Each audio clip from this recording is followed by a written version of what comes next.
আমার সকল দর্শক বন্ধুকে নমস্কার জানাই। আজকের আলোচ্য বিষয় রূপশ্রী প্রকল্প। আপনারা জানেন পশ্চিমবঙ্গ সরকারের অত্যন্ত জনদরদী একটা প্রকল্প এবং বাস্তবমুখী প্রকল্প হচ্ছে রূপশ্রী। রূপশ্রীর মাধ্যমে বিবাহযোগ্য মেয়েরা যারা আছেন, বিবাহযোগ্যা মেয়েরা যারা আছেন, তারা এর সুবিধা পেতে পারেন। সেই বিষয়টা নিয়েই আজকের আলোচনা, এবং এই আলোচনা পর্বে দুটো স্তরে ভাগ করেছি। একটা, কারা এই সুবিধা পেতে পারেন, আরেকটি হচ্ছে যে নতুন ফর্মটা এসছে সেই ফর্ম ফিল আপের পদ্ধতিটা একদম সঠিকভাবে দেখিয়ে দেব। সুতরাং আপনারা যদি ভিডিওটা স্কিপ না করে পুরো ভিডিওটা দেখেন, তাহলে রূপশ্রী সংক্রান্ত আপনাদের যাবতীয় তথ্য ফর্ম ফিল আপ সহ আপনাদের কাছে পরিষ্কার হয়ে যাবে বিষয়টা। তো আসুন শুরু করি আজকের পর্ব। দেখুন, আমি স্ক্রিনে দেখাচ্ছি রূপশ্রীর সুবিধা পাওয়ার জন্য কে বা কারা আবেদন করতে পারেন।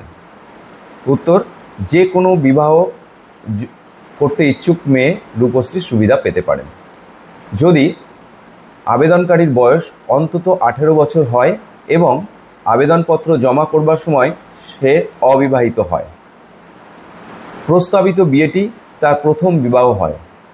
তৃতীয়, আবেদনকারী পশ্চিমবঙ্গের স্থায়ী বাসিন্দা অথবা গত 5 বছর যাবৎ পশ্চিমবঙ্গের স্থায়ী বাসিন্দা অথবা পিতামাতা পশ্চিমবঙ্গের স্থায়ী বাসিন্দা হয়। 4 নম্বর, যার পারিবারিক বাৎসরিক আয় 1,50,000 টাকা বা তার কম হবে এবং প্রস্তাবিত পাত্রের বয়স অন্তত 21 বছর হতে হবে। তার নিজের নামে এমন একটি ব্যাংক অ্যাকাউন্ট থাকবে, অর্থাৎ পাত্রীর নামে এমন একটি ব্যাংক অ্যাকাউন্ট থাকবে যার IFS কোড ও MICR কোড আছে, যেখানে পেমেন্টের সুবিধা আছে। অর্থাৎ অনলাইন যে 25,000 টাকা যেটা পাওনা, সেটা যাতে অনলাইনে ব্যাংক অ্যাকাউন্টে দেওয়া যায়, সেই রকম একটা সিঙ্গেল ব্যাংক অ্যাকাউন্ট পাত্রীর থাকতে হবে যিনি আবেদনকারী। এরপর আসি আবেদনপত্রের সঙ্গে আপনাকে কি কি নথি দিতে হবে। নিম্নলিখিত নথিগুলি আবেদনপত্রের সঙ্গে জমা দিতে হবে। কি দিতে হবে? আবেদনকারীর বয়সের প্রমাণপত্র। উল্লেখ্য, এই তথ্যের স্বপ্রত্যায়িত ফটোকপি, অর্থাৎ আপনার যে বয়সের প্রমাণপত্র তার জেরক্স কপি জমা করতে হবে এবং সেখানে সেলফ অ্যাটাস্টেড হতে হবে। এটাই হচ্ছে স্বপ্রত্যায়িত। কি কি? জন্ম শংসাপত্র, ভোটের এপিক কার্ড, প্যান কার্ড, মাধ্যমিকের অ্যাডমিট কার্ড, আধার কার্ড অথবা সরকার অনুমোদিত বিদ্যালয় ছাড়ার শংসাপত্র। এর মধ্যে যে কোনো একটিকে বয়সের প্রমাণপত্র হিসাবে আপনি দিতে পারেন। এরপর আসছে কখনোই বিবাহ করেননি এই মর্মে আবেদনকারীর একটা স্বঘোষণা, একটা সাদা কাগজেও ঘোষণা আপনি লিখতে পারেন যে এটিই আপনার প্রথম বিবাহ, এর আগে আপনার কখনো কোনো বিবাহ হয়নি, এই বলে আপনি নিচে সাদা কাগজে সই করে আপনার তারিখ এবং স্থানের নাম দিয়ে আবেদনপত্রের সঙ্গে জমা দেবেন। আর কি দিচ্ছেন? পারিবারিক আয়। আবেদনকারীর স্বঘোষণা হতে পারে, কিন্তু বাস্তবিক ক্ষেত্রে যেটা দেখা যায়, আপনি যে অঞ্চলে বাস করেন সেই অঞ্চলের গ্রাম পঞ্চায়েতের প্রধান, মিউনিসিপ্যালিটিতে থাকলে মিউনিসিপ্যালিটির যিনি কাউন্সিলর আছেন বা এক্সিকিউটিভ অফিসার আছেন, তাদের দেওয়া একটা পারিবারিক ইনকামের সার্টিফিকেট কিন্তু লাগবে। 4 নম্বর, বসবাসের প্রমাণপত্র। এটাও আপনার স্বঘোষণা অথবা গ্রাম পঞ্চায়েত থেকে নেওয়া আপনার স্থায়ী বাসিন্দার শংসাপত্র, অর্থাৎ আপনি কোথায় বসবাস করছেন সেই বসবাসের ঠিকানা এবং আপনার পারিবারিক ইনকাম কত, পারিবারিক আয় কত, এইটা সংশ্লিষ্ট গ্রাম পঞ্চায়েতগুলো থেকে বা মিউনিসিপ্যালিটি থেকে সহজেই পাওয়া যায়। সেইটা আবেদনের মাধ্যমে আপনি তুলে এই আবেদনপত্রের সঙ্গে জমা দেবেন। এইবার আসি ব্যাংক অ্যাকাউন্ট।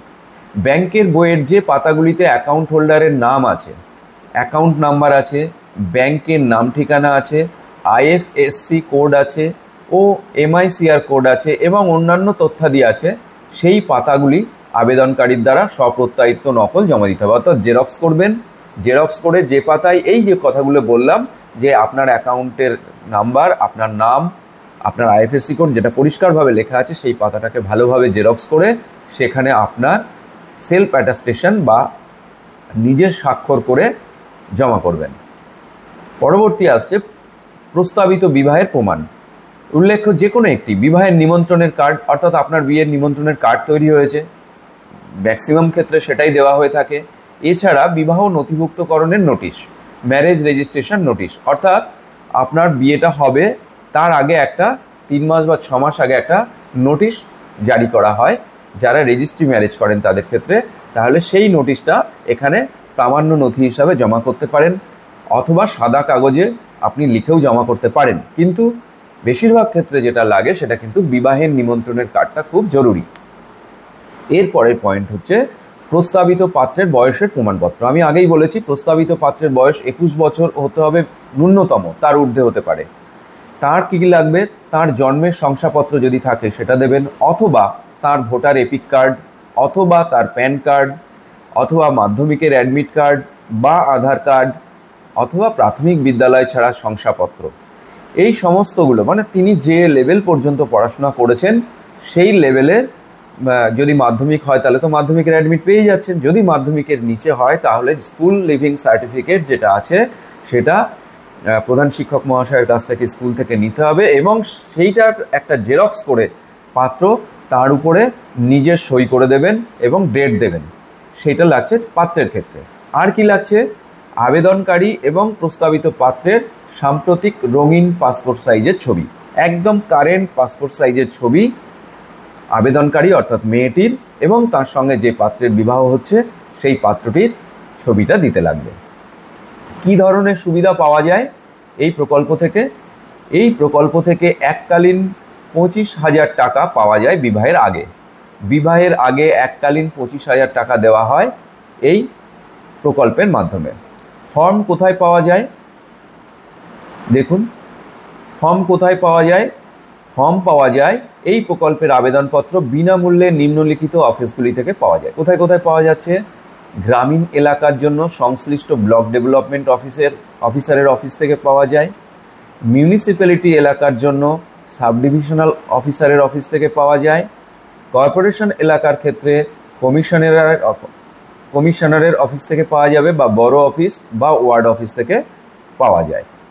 এই ফর্ম এছাড়াও কোথাও পাওয়া যাবে, এটা খুব ইম্পর্টেন্ট। আপনারা এখন সকলেই মোবাইল ব্যবহার করেন, অনলাইনের সঙ্গে সকলের ভালো যোগাযোগ, সুতরাং অনলাইন পোর্টাল থেকেও এই ফর্মটা ডাউনলোড করে নিতে পারেন। কোথা থেকে করবেন দেখুন, আমি দেখিয়ে দিচ্ছি। এই ফর্ম www.wbcdwdsw.gov.in এই পোর্টাল, এখান থেকে আপনি এই ফর্মটাকে ডাউনলোড করতে পারবেন। আমি এই লিঙ্কটা আমার যে ভিডিও তার ডেসক্রিপশন বক্সে দিয়ে দিচ্ছি, এখান থেকে সরাসরি গিয়ে আপনারা ফর্মটা ডাউনলোড করে নিতে পারবেন। ফর্ম কোথায় জমা দিতে হবে? সকল প্রয়োজনীয় কাগজপত্র এবং শংসাপত্র দিয়ে, যেগুলো উপরে বললাম, দিয়ে সম্পূর্ণ আবেদনপত্রটি আবেদনকারীর বসবাসের এলাকার সংশ্লিষ্ট ব্লক অফিস অর্থাৎ বিডিও অফিসে বা সাব ডিভিশনাল অফিসে, অথবা মিউনিসিপ্যালিটি এলাকার ক্ষেত্রে মিউনিসিপ্যাল কর্পোরেশন কমিশনের অফিসে জমা দিতে হবে, এবং প্রস্তাবিত বিবাহের তারিখের 30 থেকে 60 দিন আগে জমা দিতে হবে। এটা মাথায় রাখবেন যে বিয়ের 2-3 দিন বা 5 দিন 7 দিন আগে যদি আপনারা এটা জমা করতে যান তাহলে কিন্তু অফিস থেকে এটা জমা নেওয়া হবে না এবং আপনি এই প্রকল্পের সুবিধা থেকে বঞ্চিত হবেন। সুতরাং মনে রাখবেন, ন্যূনতম 30 দিন আগে আর ঊর্ধ্বতম ক্ষেত্রে 60 দিন আগে, এই 30 থেকে 60 দিনের মধ্যে আবেদনপত্রটি জমা দিলে সমস্ত প্রসেস সঠিকভাবে কমপ্লিট হয়ে আপনি বিবাহের আগে টাকাটা আপনার অ্যাকাউন্টে সুষ্ঠুভাবে পেয়ে যেতে পারবেন। আবেদন কিভাবে অনুমোদিত হয় এবং উপভোক্তার কাছে কিভাবে প্রকল্পের সুবিধা পৌঁছে দেওয়া হয়? অনুসন্ধানকারী আধিকারিক আবেদনকারীর বসবাসের এলাকার আবেদনপত্র এবং সংশ্লিষ্ট তথ্যাদি অনুসন্ধান করে রিপোর্ট জমা দেবেন। অনুমোদনকারী আধিকারিক অর্থাৎ বিডিও সাহেব বা এসডিও সাহেব বা কমিশনার সাহেব সফলভাবে যাচাই করা আবেদনপত্রগুলো অনুমোদন করবেন এবং কোনো নেতিবাচক তথ্য সম্বলিত বা মিথ্যে তথ্য সম্বলিত আবেদনগুলোকে তারা বাতিল করবেন। ড্রয়িং অ্যান্ড ডিসবার্সিং অফিসার অনুমোদনপ্রাপ্ত আবেদনকারীকে অনুমোদিত অর্থ সরাসরি তার ব্যাংকে ট্রান্সফার করবেন। এখন এটি সম্পূর্ণভাবে একটা অনলাইন পদ্ধতি এবং এর ওয়েবসাইটটি হলো www.wbrupasri.gov.in। এবার আমি পরবর্তীতে দেখাচ্ছি যে ফর্মটি আপনারা ফিল আপ করবেন সেই ফর্মটি কিভাবে নির্ভুলভাবে ফিল আপ করবেন। কারণ ফর্মটি যতটা নির্ভুল হবে ততটা আপনি নিশ্চিত থাকবেন যে আপনি এই প্রকল্পের সুবিধাটা পেতে পারেন। কিন্তু ফর্ম যদি আপনার পূরণ করাটা ভুল হয়ে যায়, আবেদনপত্র পূরণে কোনো অসুবিধা হলে ফর্মটি বাতিল হয়ে যাওয়ার ম্যাক্সিমাম চান্স থাকে। সুতরাং ফর্ম ফিল আপ পদ্ধতিটি খুব ভালোভাবে দেখে নিন। আমি চেষ্টা করছি সঠিকভাবে একদম সুন্দরভাবে আস্তে আস্তে দেখিয়ে দেওয়ার। আপনারা ভালোভাবে ফর্ম ফিল আপ পদ্ধতি দেখে নিন। রূপশ্রী প্রকল্প, এই ফর্মটি কি বলছে? Department of women and child development and social welfare, government of West Bengal, অর্থাৎ নারী ও শিশু বিকাশ ও সমাজ কল্যাণ দপ্তর থেকে রূপশ্রী প্রকল্পের সুবিধা দেওয়া হয়ে থাকে। এই ফর্মটি এখানটাতে দেখুন ডান দিকটাতে দেখিয়ে দিয়েছে যে শুধুমাত্র অফিস ইউজ করবে। দেখুন আমি দেখাচ্ছি এই জায়গাটা, for office use only, application number, receive কোন ডেটে, রিসিভড বাই, কে রিসিভ করছেন তার সিগনেচার থাকবে, কোন ব্লক অফিস বা কোন মিউনিসিপ্যাল অফিস থেকে, এবং ডিস্ট্রিক্ট নেমটা এখানে থাকবে। অর্থাৎ এই টোটাল জায়গাটা ফিল আপ করবে অফিস, এইখানটাতে আপনারা হাত দেবেন না। এরপরে আসুন আপনাদের পরবর্তী ধাপে। এখানে দেখুন কি লিখছে, এখানে লেখা হচ্ছে যে to be filled in block letter in English only, শুধুমাত্র ইংরাজিতেই ফর্মটি পূরণ করা যাবে এবং ইংরাজি বড় হাতের অক্ষরে অর্থাৎ ক্যাপিটাল লেটারে ফর্মটিকে পূরণ করতে হবে। নিচে কি দিতে হবে? অ্যাপ্লিকেন্ট ডিটেলস, আবেদনকারীর বিবরণ, অর্থাৎ যিনি আবেদন করছেন, যে মেয়েটির বিয়ের কথা বলা হচ্ছে তার আবেদনের বিবরণ এখানে দিতে হবে। কি? নাম, প্রথমে name must be spelled exactly as it is in your bank account, অর্থাৎ আপনি যে ব্যাঙ্ক অ্যাকাউন্টটি দেবেন সেই ব্যাঙ্ক অ্যাকাউন্ট অনুসারে আপনার যা নাম সেখানে যে বানানটা আছে ইংরাজিতে একেবারে হুবহু সেই বানানটা লিখে এখানে লিখবেন। অর্থাৎ আপনার যে নামটি থাকবে সেটি কিন্তু ক্যাপিটাল লেটারে। এইখানে আপনার প্রথম নাম হতে পারে, নামের মাঝখানের কিছু আছে, মধ্যখানের পার্ট যার না থাকবে থাকবে না, বাকি এখানটা হচ্ছে তার সারনেম বা টাইটেল, পদবি। এইখানে ক্যাপিটাল লেটারে আবেদনকারী তার নাম লিখবেন। এইবার আসছি এইখানে ডেট অফ বার্থ অর্থাৎ জন্মের তারিখ। দেখুন DDMMYYYY, অর্থাৎ কোন দিন আপনার জন্ম হয়েছে। প্রথম দুটো হচ্ছে ডেট, তারপরের দুটো হচ্ছে মাস, তারপরের চারটে হচ্ছে বছর। আমি উদাহরণস্বরূপ বলি, ধরুন আপনার জন্ম হয়েছে 12ই জানুয়ারি 2002-এ, তাহলে এখানে কি লিখবেন? এখানে 1, এখানটাতে হচ্ছে 2, এইখানটা হচ্ছে জানুয়ারি মানে হচ্ছে 0 প্রথমে, তারপরে হচ্ছে 1, তারপরে এখানে 2002, এই 2002, এইভাবে আপনারা ফর্মটিকে এখানে ফিল আপ করে দেবেন। ঠিক একইভাবে আপনার বিয়ের তারিখ যেটা আছে, আপনার বিয়ের তারিখটা কবে আছে সেইটাকে আপনি এখানে দেখবেন, লিখবেন কিভাবে? এই দেখুন, প্রপোজ ডেট অফ ম্যারেজ, প্রস্তাবিত বিবাহের তারিখ। ঠিক একইভাবে DDMMYYYY, যে তারিখে বিয়েটি হবে সেই বিয়ের তারিখটি এখানে সঠিকভাবে উল্লেখ করবেন। এরপর আপনার আসছে কোনটা না, আপনার একটা colour passport size photograph of the applicant, আপনি যে অ্যাপ্লিকেন্ট আবেদনকারী আপনার রিসেন্ট কালার পাসপোর্ট মাপের একটা ছবি এইখানটাতে আঠা দিয়ে লাগিয়ে দেবেন। ঠিক আছে? এরপর আসি আমরা হাউস নাম্বার, যারা আমরা গ্রামে থাকি তাদের দেখুন, তার আগে যেটা বলি, এটা খুব ইম্পর্টেন্ট একটা জায়গা। এই দেখুন এই লাইনটা একটু খেয়াল করবেন, address of the venue for proposed weeding ceremony, প্রস্তাবিত বিবাহ অনুষ্ঠানের ঠিকানা, অর্থাৎ আপনার বিয়েটি যেখানে হচ্ছে সেই ঠিকানাটা এখানে কিন্তু সঠিকভাবে উল্লেখ করবেন। নতুন ফর্মে এইটাই বিশেষ করে যোগ করা হয়েছে, কারণ দেখা যাচ্ছে যে অনেক মেয়েরই বিয়ে হচ্ছে কিন্তু তার বাড়িতে হচ্ছে না, বাড়িতে না হয়ে কোথাও কোথাও অনুষ্ঠান বাড়ি ভাড়া করা হচ্ছে, কোথাও দেখা যাচ্ছে যে বিয়েটি কোনো দূরবর্তী স্থানে তার কোনো আত্মীয় বা পরিজনের বাড়িতে বিয়েটি দেওয়া হচ্ছে। তাহলে সেই ক্ষেত্রে বিয়েটি যেখানে হচ্ছে তার সঠিক ঠিকানা এইখানটাতে পরিষ্কারভাবে লিখতে হবে। কোন জায়গায়, ধরুন এটা একটা অনুষ্ঠান বাড়ি, তাহলে সেই অনুষ্ঠান বাড়ির নাম এখানে পরিষ্কারভাবে লিখতে হবে, বা তার মাসির বাড়ি বা মেসোর বাড়ি হতে পারে, কোন ভদ্রলোকের বাড়ি তার নাম এখানে লিখতে হবে। এবং নিচে দেখুন হাউস নাম্বার, যদি হাউস নাম্বার থাকে ভালো, না হলে ভিলেজের নাম এখানে দিতে হবে। প্রস্তাবিত বিবাহ অনুষ্ঠানের ওই ভদ্রলোকের নামও দিতে পারেন যার বাড়িতে হচ্ছে বা যে বিবাহ বাড়িতে হচ্ছে তার অ্যাড্রেসটা এখানে এই হাউস নাম্বারে দিতে পারেন। এছাড়া কি দিচ্ছেন, যে গ্রামে বা যে ওয়ার্ডে হচ্ছে, শহরের ক্ষেত্রে হলে ওয়ার্ড, গ্রামের ক্ষেত্রে হলে গ্রামের নাম, এখানটা গ্রাম পঞ্চায়েতের নামটা সঠিকভাবে উল্লেখ করতে হবে। তারপর আসছে রাস্তার নাম, যে রাস্তার যদি কোনো নাম থাকে ভালো, নতুবা সেই জায়গাটার বিশেষ ল্যান্ডমার্ক কিছু থাকলে সেই জায়গাটা, সেই পাড়াটার নাম দিয়ে দিলেন, বা সেই পাড়ার পাশ দিয়ে যে রাস্তা গেছে সেই রাস্তার নাম দিয়ে দিলেন, যেটা দিয়ে বোঝা যায়। এরপর আসছে ব্লক অফিস, মহকুমা অফিস বা মিউনিসিপ্যালিটি কর্পোরেশনের ক্ষেত্রে মহকুমা অফিস, এবং ব্লকের ক্ষেত্রে কোন ব্লকে আপনি বসবাস করছেন সেই ইয়েটা দিতে হবে।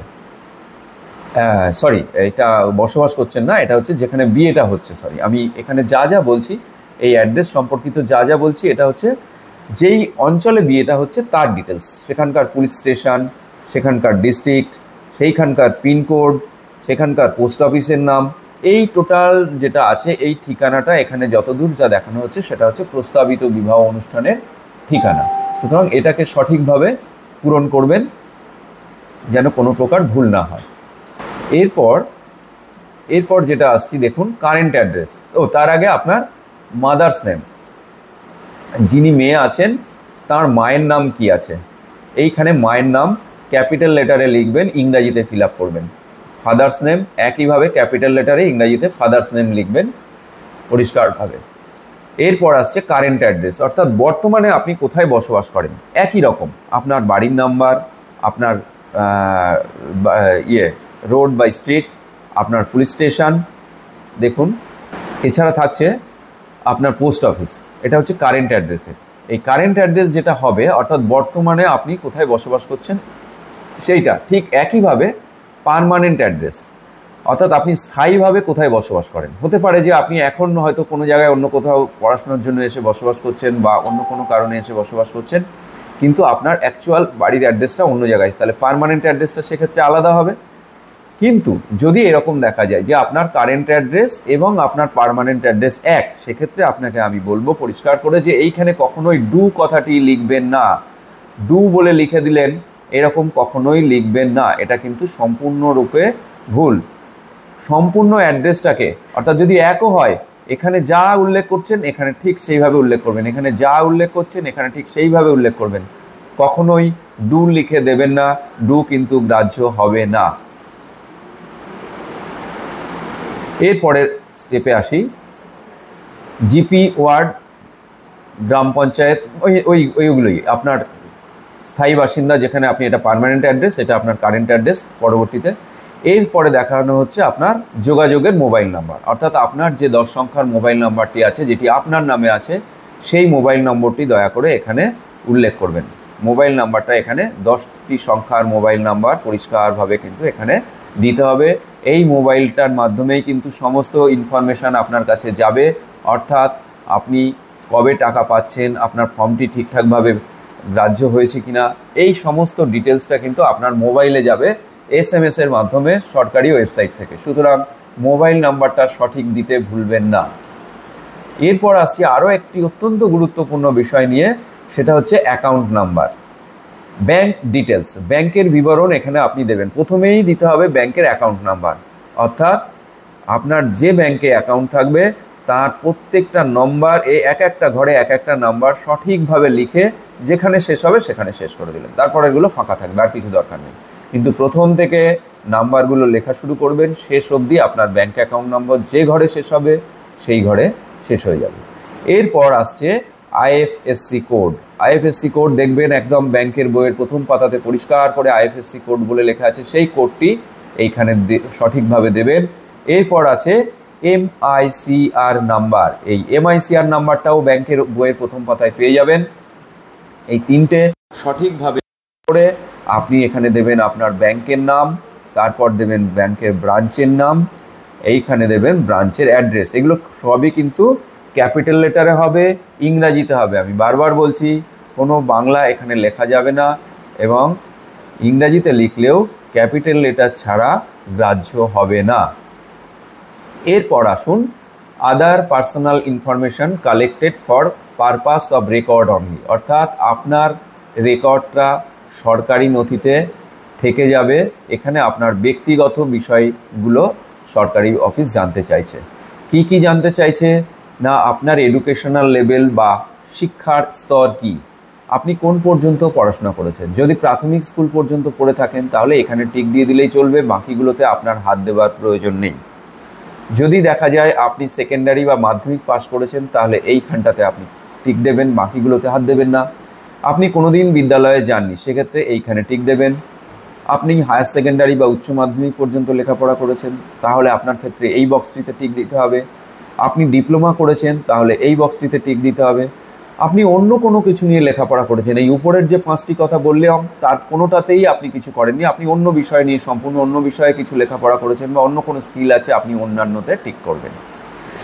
এছাড়া আছে গ্র্যাজুয়েট অর্থাৎ স্নাতক, আপনি বিএ পাস করেছেন বা বিএসসি বা বিকম পাস করেছেন সেক্ষেত্রে আপনি গ্র্যাজুয়েশনের ঘরটাতে ক্লিক করবেন, টিক মারবেন। অথবা স্নাতকোত্তর পাস করেছেন, পোস্ট গ্রাজুয়েট করেছেন সেক্ষেত্রে আপনি এই ঘরে টিক করবেন। এই গেল আপনার শিক্ষাগত স্তর। এরপর আসছে আপনার জাতি, কাস্ট। আপনি জেনারেল কাস্টে হলে এখানে সাধারণে টিক করবেন, শিডিউল কাস্ট হলে আপনি তফসিলি জাতিতে টিক করবেন, শিডিউল ট্রাইব হলে তফসিলি উপজাতি, অন্যান্য অনগ্রসর শ্রেণী বা ওবিসিতে হলে এখানে টিক করবেন, যে কোনো একটিতে আপনি টিক করলেন। এরপর আসছে আপনার ধর্ম অর্থাৎ রিলিজিয়ান। আপনি যদি হিন্দু হন তাহলে হিন্দুজম, যদি আপনি ইসলাম ধর্মের হন, মুসলিম ধর্মের হন তাহলে আপনি ইসলাম, যদি শিখ তবে শিখ হবে, অথবা বৌদ্ধ অথবা খ্রিস্টান অথবা অন্যান্য কোনো জাতির যদি সম্প্রদায়ের হন তিনিও কিন্তু রূপশ্রী প্রকল্পের সুবিধা পাবেন। তাহলে এখানে গেল শিক্ষাগত যোগ্যতা, কাস্ট বা জাতি সম্পর্কিত কথা এবং ধর্ম সম্পর্কিত বিবরণ আপনার এখান থেকে পরিষ্কার হয়ে গেল। এরপরে আমরা আসি ফর্মের পরবর্তী পর্যায়ে, কি বলছে, গ্রুমস ডিটেলস, অর্থাৎ যে পাত্রের সঙ্গে আপনার বিবাহ স্থির হয়েছে সেই পাত্রের বিবরণ এবার আপনাকে দিতে হচ্ছে। পাত্রের ফুল নেম, পুরো নাম এখানে লিখবেন ক্যাপিটাল লেটারে, তার নাম, তারপর তার সারনেম বা টাইটেল, যদি মাঝখানের নাম থাকে মাঝখানের নামটাও দেবেন। ডেট অফ বার্থ আগে বলেছিলাম যেভাবে সেই একই রকমভাবে ডেট অফ বার্থ এখানে দিতে হবে, ডিডি MM আর YY এইভাবে তার নাম দিতে হবে। পাত্রের মায়ের নাম ক্যাপিটাল লেটারে দেওয়া হবে পরিষ্কারভাবে, পাত্রের বাবার নামও একইভাবে দেওয়া হবে। যদি মৃত হন তাহলে নামের আগে লেট কথাটি উল্লেখ করতে হবে, এবং বাবা মায়ের যদি ডেথ সার্টিফিকেট থাকে তাহলে ডেথ সার্টিফিকেট এখানে সঙ্গে দিয়ে দিতে পারেন। আর এইখানটিতে দেবেন পাত্রের রিসেন্ট পাসপোর্ট মাপের একটা ছবি, ঠিক উপরে যেমন দিয়েছিলেন পাত্রীর ছবি, এখানে একটা পাত্রের ছবি দিয়ে দেবেন যেখানে পাত্রের রিসেন্ট পাসপোর্ট মাপের ছবি একটা থাকবে। এরপরে আসি আমরা পাত্রের current address and permanent address. আমি আর আলাদা করে বলছি না, দেখে নিন আগের মতো একই রকম আছে। পাত্র কোথায় বর্তমানে থাকেন, তার পার্মানেন্ট অ্যাড্রেস কি, তার রোড বা স্ট্রিট ঠিক আগের মতো যা যা বলেছি, রাস্তার নাম, এখানে police station, post office, GP word, একইভাবে এখানে কিন্তু কোনোভাবেই ডু কথাটি লিখবেন না। যদি অ্যাড্রেস একই হয় তো তবুও পরিষ্কারভাবে এখানে যা লিখবেন এখানেও তাই লিখবেন, আর যদি আলাদা হয় তাহলে কারেন্ট অ্যাড্রেস যা হবে তাই থাকবে, আর পার্মানেন্ট অ্যাড্রেস যা হবে সেইটা আলাদা করে থাকবে বা স্থায়ী ঠিকানা। সুতরাং কোনোভাবেই কিন্তু ডু লেখা যাবে না। গেল। এরপরে আসুন পরবর্তী পর্যায়ে, এখানে একটা ডিক্লিয়ারেশন চাইছে গভর্নমেন্ট। কি ডিক্লিয়ারেশন দিচ্ছেন আপনি এখানে, ডিক্লিয়ারেশনস অ্যান্ড ডকুমেন্টস সাবমিটেড, আপনি কি কি ঘোষণা করলেন আর কি কি কাগজ আপনি এই আবেদনপত্রের সঙ্গে জমা করছেন সেইগুলো এখানে আপনি লিখছেন কি, আমি ঘোষণা করিতেছি যে I am unmarried and the proposed marriage is my first marriage, অর্থাৎ আমি অবিবাহিতা এবং প্রস্তাবিত বিবাহটি আমার প্রথম বিবাহ। দ্বিতীয় পয়েন্ট কি, my family income is not more than ₹1.50 lakhs পার অ্যানাম, অর্থাৎ আমার পারিবারিক বাৎসরিক আয় 1.50 লাখের বেশি না, অর্থাৎ 1.5 লাখ টাকার মধ্যে আপনার পারিবারিক আয় হতে হবে বছরে। I am A resident of West Bengal, that is I was born in West Bengal, আমি পশ্চিমবঙ্গের বসবাসকারী অর্থাৎ আমি পশ্চিমবঙ্গে জন্মগ্রহণ করেছি, এটা যদি হয় তাহলে আপনি সেই ঘরে টিক দেবেন। আর নতুবা I have lived in West Bengal for last 5 years, আমি গত 5 বছর ধরে পশ্চিমবঙ্গে বসবাস করছি, সেক্ষেত্রে এখানে টিক দেবেন। অথবা হতে পারে আমার পিতা বা মাতা এবং পিতা মাতা বা অভিভাবক পশ্চিমবঙ্গের স্থায়ী বাসিন্দা, এই বক্সে আপনি টিক দিতে পারেন। এইভাবে যে কটা অপশান আছে যেটি আপনার জন্য যেটা প্রযোজ্য হবে সেইটাতে আপনি টিক করবেন। এরপরে আপনি আসছেন পরেরটাতে কি, যে আমার বয়স 18 বছরের ঊর্ধ্বে। আপনার বয়স যে 18 বছরের বেশি সেই মর্মে আপনি ঘোষণা করছেন নিজে থেকে। কি ঘোষণা করছেন এখানে, যে আই অ্যাম অ্যাভাব 18 ইয়ার্স ওল্ড, অর্থাৎ আমার বয়স 18 বছরের ঊর্ধ্বে। কি কি সাবমিট করতে হচ্ছে এর জন্য, যে কোনো একটা নথি আপনাকে জমা দিতে হবে। শুধু বললেই তো হলো না মুখে যে আমার বয়স 18 বছর হয়ে গেছে, তার জন্য আপনাকে আপনার বার্থ সার্টিফিকেট বা জন্মের শংসাপত্র দিতে হবে। আপনাদের বেশিরভাগের ক্ষেত্রেই বার্থ সার্টিফিকেট এখন আছে যারা রূপশ্রী প্রকল্পের সুবিধা নিতে যাচ্ছেন। যদি কারণ না থাকে বাই চান্স, তাহলে তিনি তার ভোটার আইডেন্টি কার্ড দিতে পারেন, অথবা তার আধার কার্ড দিতে পারেন, অথবা প্যান কার্ড দিতে পারেন। এগুলোর কোনোটি না থাকলে আপনি প্রাথমিক বিদ্যালয় ছাড়ার যে শংসাপত্র সেটা দিতে পারেন, অথবা মাধ্যমিক পাস করেছেন মাধ্যমিকের অ্যাডমিট কার্ডও দিতে পারেন। কিন্তু যেটাই দেবেন তার যে নাম্বারটা থাকবে, তার একটা স্পেসিফিক নাম্বার থাকে, ইউনিক নাম্বার থাকে, সেই নাম্বারটা এই ঘরে অবশ্যই উল্লেখ করবেন। অর্থাৎ আধার কার্ড যদি হয়, ম্যাক্সিমাম ক্ষেত্রে আপনারা আধার কার্ড দিয়ে থাকেন, তাহলে আধার কার্ড যদি হয় তাহলে আধার কার্ডের নাম্বারটা অতি অবশ্যই এখানে দেবেন। আর কি হচ্ছে 5 নম্বর পয়েন্টে, আমার নিজের নামে একটা সচল ব্যাংক অ্যাকাউন্ট আছে। অর্থাৎ আপনি নিজে ঘোষণা করছেন যে আপনার নামে একটা ব্যাংক অ্যাকাউন্ট আছে, আপনার এই টাকাটা অন্য কেউ নিয়ে নিতে পারবে না। অন্যের নামে ব্যাংক অ্যাকাউন্ট থাকলে, বাবা মায়ের নামে ব্যাংক অ্যাকাউন্ট থাকলে দেওয়া যাবে না। আপনি ব্যাংকের অ্যাকাউন্টে, নিজের ব্যাংক অ্যাকাউন্ট এবং ব্যাংকের বইয়ের সব যে পাতাগুলো আছে সেটা অ্যাকাউন্ট হোল্ডারের নাম, অ্যাকাউন্ট নম্বর, ব্যাংকের নাম, ঠিকানা, আইএফএসসি কোড আগে যেরকম বলেছিলাম সেই সমেত এই পাতাটা আপনি দিচ্ছেন, সেইটা এখানে ক্লিক করবেন যে আমার যে আমি ব্যাংকের অ্যাকাউন্টটা দিলাম সেখানে এই সমস্ত নথিগুলো আমার দেওয়া আছে। এছাড়া কি দিচ্ছেন 6 নম্বরে, প্রুফ অফ প্রপোজড ম্যারেজ, অর্থাৎ আপনার যে বিবাহটা হতে চলেছে তার একটা প্রমাণ। কি দিচ্ছেন, বিবাহের নিমন্ত্রণের কার্ড যদি থাকেও খুব ভালো, ব্যাস এটাতে টিক দিয়ে দিলেন এবং অবশ্যই ওটা জমা দিয়ে দিলেন। যদি না থাকে সেক্ষেত্রে বিবাহ নথিভুক্তকরণের নোটিশ আপনি দিতে পারেন, অথবা আপনি নিজে ঘোষণা করছেন যে আমার অমুক তারিখে বিবাহ হচ্ছে বলে আপনি ডেট দিয়ে, তারিখ দিয়ে আপনার নিজের স্বাক্ষর করতে পারেন, সেটাও দিতে পারেন। কিন্তু আমি আবারও বলছি, সব থেকে ভালো হবে বিবাহ রেজিস্ট্রেশনের, ম্যারেজ রেজিস্ট্রেশনের আগে যে নোটিশ, সেই নোটিশ অথবা আপনার বিবাহের নিমন্ত্রণের কার্ড দিলে। শেষ পয়েন্টে আসছি, I am submitting my Aadhaar number with following declaration copy enclose. আপনি আপনার আধার নাম্বারটা দিচ্ছেন, ভেরি ইম্পর্টেন্ট একটা থিং, আপনার আধার নাম্বার, এটা ছাড়া কিন্তু কিছুই হবে না। সুতরাং আপনি আধারটা যে দিচ্ছেন তার একটা কনসেন্টও আপনি দিচ্ছেন যে আপনার আধারটাকে শুধুমাত্র রূপশ্রী প্রকল্পের সুবিধা দেওয়ার জন্যই গভর্নমেন্ট ব্যবহার করছে, অন্য কোনো কাজে গভর্নমেন্ট ব্যবহার করছে না, এই মর্মে করবে না, এই মর্মে আপনি একটা কনসেন্ট ফর্ম সই করছেন। সেই জন্য এখানে আপনার নাম লিখতে হবে, এখানে আপনার আধার নম্বর লিখতে হবে। আর কি করতে হবে, হ্যাঁ দেখাচ্ছি,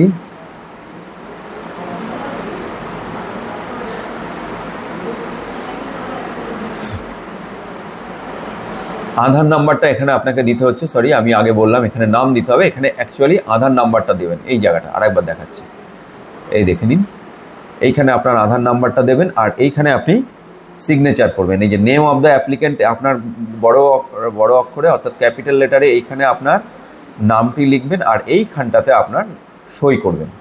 আর যারা সই করতে পারেন না তারা এখানে হাতের ছাপ দিতে পারেন, অসুবিধার কিছু নেই। এই একই জিনিস নিচে দেখানো হয়েছে যেটা, সেটা হচ্ছে এই ইংরাজিতে যেটা বললাম, এই কনসেন্ট ফর্মটা এখানে বাংলায় আধারের প্রমাণপত্রের জন্য সম্মতিপত্র, অর্থাৎ এখানেও আপনার আধার নাম্বার দিলেন আর এখানে আপনার সই করলেন, এখানে আপনার আবেদনকারীর নামটা পরিষ্কারভাবে লিখে দিলেন।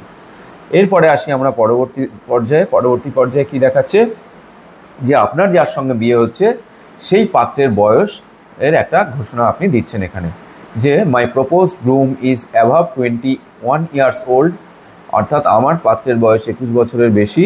এবং আপনি কি সাবমিট করছেন, এই যে প্রত্যায়িত বয়সের প্রমাণপত্র, একই রকমভাবে কি হয় তার বার্থ সার্টিফিকেট দিচ্ছেন, হ্যাঁ যদি তার বার্থ সার্টিফিকেট থাকে আপনি এক্ষেত্রে তার বার্থ সার্টিফিকেট দিচ্ছেন, নতুবা তার ভোটার আইডেন্টি কার্ড, নতুবা Aadhaar card, PAN card, government registered কোনো স্কুল লিভিং সার্টিফিকেট, অথবা মাধ্যমিক। মানে এর মধ্যে একটা, আমি যেই বলছি 6খানা পয়েন্ট আছে, এর মধ্যে যে কোনো একটা দেবেন আর তার নাম্বারটা অবশ্যই এখানে লিখে দেবেন। এক্ষেত্রে আধার কার্ডটাই বেশিভাবে গ্রহণযোগ্য, আধার কার্ডটা দেওয়ার চেষ্টা করবেন। আবেদনকারী এখানে আবার সিগনেচার করবেন, মেয়েটি কিন্তু এখানে আবেদনকারী মেয়েটি এখানে সিগনেচার করবেন। আর বাঁদিকে ডেট দিয়ে দেবেন, এইখানটাতে ডেট দিতে হবে। গেল এই জায়গাটা। এরপর আসি আমরা একদম শেষ পর্যায়ে চলে এসেছি, যে পরবর্তী পেজটাতে এইখানটাতে হচ্ছে দেখুন পরিষ্কারভাবে লিখে দিয়েছে যে অফিস ইউজ অনলি, অর্থাৎ এখানে অফিস ইউজ করবে, আপনারা এখানে হাত দেবেন না। আপনার অ্যাপ্লিকেন্টের নাম, অ্যাপ্লিকেশান নাম্বার, কোন ডেটে রিসিভ করা হয়েছে, এনকোয়ারি করতে কবে ডেট ঠিক করা হয়েছে, কোন জায়গায় গিয়ে এনকোয়ারি হয়েছে, ব্লক, মিউনিসিপ্যালিটি, কর্পোরেশনের নাম, ডিস্ট্রিক্ট, এইগুলোর সমস্তটা কিন্তু অফিস ফিল আপ করবে। এইখানে আপনাদের কোনো হাত দেওয়ার দরকার নেই। আপনারা যেখানে হাতটি দেবেন সেই জায়গাটাতে আমি দেখিয়ে দিচ্ছি কোন জায়গায় আপনার হাত দেওয়ার প্রয়োজন আছে। সেটা হচ্ছে যে এই দেখুন এখানে একটা কথা লেখা আছে, উইটনেসদের নেম অ্যান্ড অ্যাড্রেস। উইটনেস মানে হচ্ছে যারা সাক্ষ্য দিচ্ছে যে হ্যাঁ আপনার বিবাহটি হচ্ছে সঠিকভাবে, তাদের ডিটেলসটা এখানে 5 জন, এই আপনার পাড়ার 5 জনের ডিটেলস এইখানে যিনি এনকোয়ারি অফিসার যাবেন তিনি কিন্তু এই 5 জনের সঙ্গে দেখা করবেন। সেই জন্য আপনারা এই 5 জনের নাম আর অ্যাড্রেস এখানে লিখবেন, এবং সেই যে পার্সনরা যারা থাকবেন তাদের মোবাইল নাম্বার থাকবে এখানে, আর তারা সই করে দেবেন এখানে, এবং এই অ্যাড্রেসের জায়গায় কিন্তু তাদের আধার নাম্বারটাও উল্লেখ করবেন বা ভোটার আইডেন্টি কার্ডের।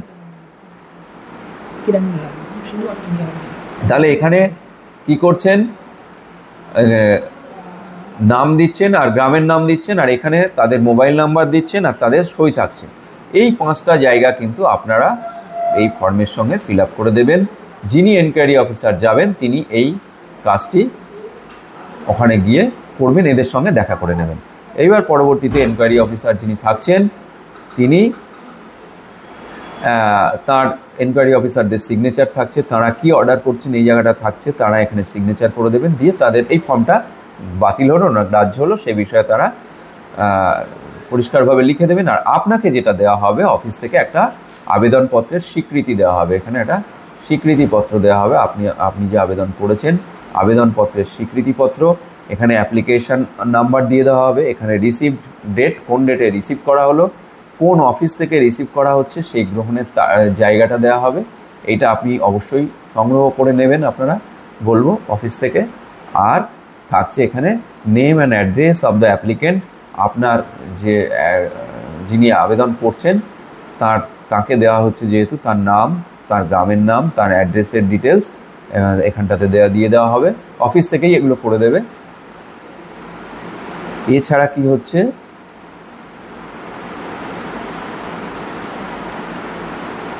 তারপর একদম শেষে এসে যিনি আধিকারিক আছেন তিনি এইখানটাতে সিগনেচার করছেন, এটা তার সিগনেচারের জায়গা, তিনি এই জায়গাটাতে সিগনেচার করে দেবেন। আপনার এই অ্যাকনোলেজ ফর্মটি অবশ্যই সংগ্রহ করে নেবেন। এই ছিল আমাদের অ্যাপ্লিকেশন ফর্ম অফ রূপশ্রী। রূপশ্রীর আবেদনপত্র কিভাবে আবেদন করবেন আমি যথাসম্ভব বিস্তারিতভাবে জানালাম। যদি আপনারা স্কিপ না করে থাকেন, মোবাইলটাকে যদি টেনে টেনে যদি ভিডিওটা না দেখে থাকেন, সম্পূর্ণ ভিডিওটি দেখে থাকেন, তাহলে আমি আশা করব যে রূপশ্রী প্রকল্পে কিভাবে আবেদন করবেন, কারা কারা সুবিধা পাচ্ছেন, কিভাবে ফর্ম ফিল আপ করবেন, সমস্ত পদ্ধতিটা সুষ্ঠু সুন্দরভাবে দেখিয়ে দেওয়া হলো। আশা করি এই ভিডিওটি আপনাদের ভীষণভাবে কাজে আসবে। এরপরেও আমি বলে রাখি আমার দর্শক বন্ধু, শ্রোতা বন্ধুদের যারা এটা শুনছেন বা দেখছেন, তাদের যদি কোনো প্রশ্ন আপনাদের মধ্যে থেকে থাকে রূপশ্রী সংক্রান্ত, তাহলে অবশ্যই কমেন্ট বক্সে কমেন্ট করে জানান। আর যদি আপনাদের ভিডিওটি ভালো লেগে থাকে সেটাও কমেন্ট করে জানান, তাহলে আমি পরবর্তী ভিডিওগুলো আনতে উৎসাহিত বোধ করব।